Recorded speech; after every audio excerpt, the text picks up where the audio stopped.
Walang ibang hangad ang isang magulang kundi magkaroon ng maayos na kalusugan ang anak.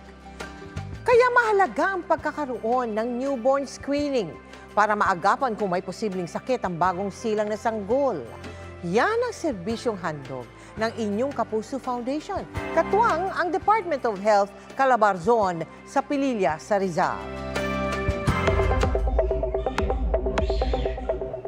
Sa datos ng Newborn Screening Reference Center ng University of the Philippines, mahigit 1.4 million babies ang ipinanganak sa bansa noong 2022. Pero sa bilang na yan, 90% o mahigit 1.3 million lang ang dumaan sa newborn screening. Mataas man ang bilang na ito, may ilang ina pa rin ang hindi alam ang kahalagahan ng newborn screening test.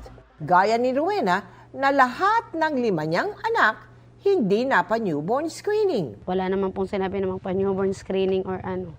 So parang kampante lang din naman po ako.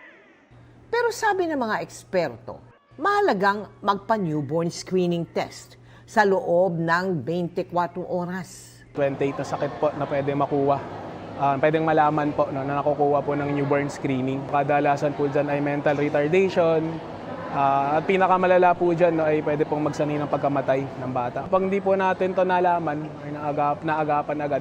Tuwing unang linggo ng Oktubre ay Newborn Screening Awareness Week. Kaya nakiisa ang GMA Kapuso Foundation sa isinagawang newborn screening caravan ng Department of Health Calabarzon sa Pililla. May ilan-ilan pa na nanganganak sa bahay at hindi nakakapagpagawa ng ganitong uri ng eksaminasyon. Diregaluhan din natin sila ng newborn kits, baby swaddles, diapers, hygiene kits, electric kettles at pagkain. May 9 namang maswerteng nakatanggap ng crib. Napili natin ang Pililla Rizal kasi isa ito sa pinakaapektado nitong katatapos lamang na Bagyong Enteng.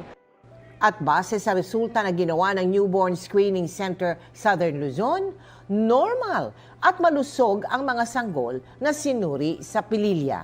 Sa darating na October 17, magsasagawa rin tayo ng newborn screening sa Tayabas, sa Quezon. Makakaasa po kayo na kung merong makikitang sakit sa mga susuriin, susuporta po sa gamutan ang Department of Health at GMA Kapuso Foundation.